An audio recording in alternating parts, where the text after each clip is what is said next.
Lettre à la République, à tous ces racistes à la tolérance hypocrite qui ont bâti leur nation sur le sang. Maintenant s'érigent en donneurs de leçons, pilleurs de richesses, tueurs d'Africains, colonisateurs, tortionnaires d'Algériens. Ce passé colonial, c'est le vôtre, c'est vous qui avez choisi de lier votre histoire à la nôtre. Et maintenant vous devez assumer, l'odeur du sang vous poursuit même si vous vous parfumez. Nous les Arabes et les Noirs, on n'est pas là par hasard, tout arrivé à son départ. Vous avez souhaité l'immigration, grâce à elle vous vous êtes gavé jusqu'à l'indigestion. Je crois que la France n'a jamais fait la charité. Les immigrés ce n'est que la main d'œuvre bon marché. Gardez pour vous votre illusion républicaine de la douce France bafouée par l'immigration africaine. De monter au tirailleur, ce n'est plus le remettre en sortant. Direction le stade, un moment d'évasion. Courir la rend moins maussade. Marianne explose tout sur 100 mètres. Sur cette distance en France, aucune fille ne lui tient tête. Mais dans la République du petit Napoléon, les sportifs comme Marianne se voient interdites de compétition. Marianne s'installe au fond du bus, sort de son sac un bouquin. Elle est censée descendre au terminus. Elle révise pour son examen. Mais le bus reste sur place.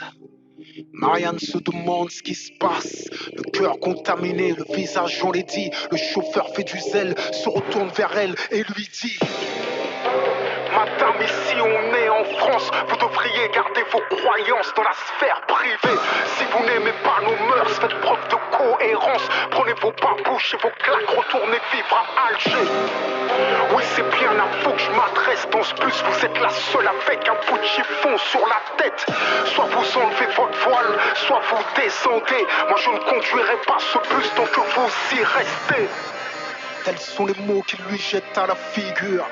L'incompréhension et la peur là. Et plus j'observe l'histoire, moi je me sens redevable. Je sais ce que c'est que d'être noir depuis l'époque du cartable. Bien que je ne sois pas un gras, je n'ai pas envie de vous dire merci. Parce qu'au fond ce que j'ai ici, je l'ai conquis. J'ai grandi à Orly dans les favelas de France. J'ai fleuri dans les maquis, je suis en guerre depuis mon enfance. Narcotrafic, braquage, violence, crime. Que font mes frères si ce n'est des sous comme dans Clair Stream qui peut leur faire la leçon. Vous, abuseurs de biens sociaux, détourneurs de fonds, de vrais voyous au constat.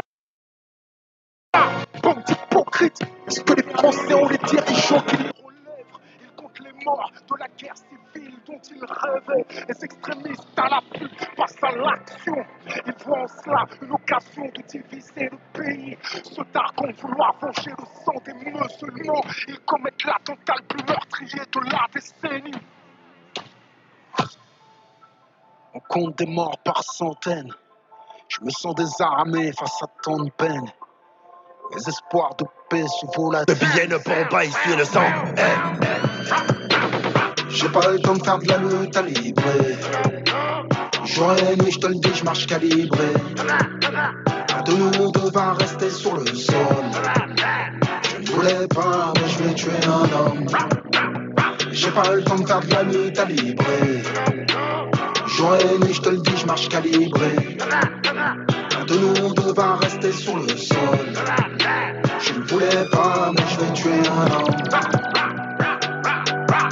Tuer un homme. Je ne voulais pas, mais je vais tuer un homme. Tuer un homme. Je ne voulais pas, mais je vais tuer un homme. On a grandi dans cette jungle où tout le monde veut s'allumer. Depuis tout le monde a des flingues, bah tout le monde veut s'affirmer. On a un vécu de dingue, on a le cœur abîmé. Chacun sa rue et son gang, tout le monde veut se faire fumer. Des larmes de peine sur le sol et le chétan en rigole. Ça fait pas de toi un bonhomme parce que t'as tué un homme. Des larmes de peine sur le sol et le chétan en rigole. Ça fait pas de toi un bonhomme. Ajoute à cela une nouvelle pandémie, beaucoup plus meurtrière que la dernière. Dans une guerre où nous sommes nos propres ennemis, où chaque jour à venir est bien pire qu'hier. J'ai fait un cauchemar. J'ai du sang plein la mémoire. Quelle précarité que personne ne s'étonne si demain ça finit par péter. Comment aimer un pays qui refuse de nous respecter? Loin des artistes transparents, j'écris ce texte comme un miroir. Que la France s'y regarde si elle veut s'y voir. Elle verra s'envoler l'illusion qu'elle se fait d'elle-même. comprends que je n'attends plus qu'elle-même.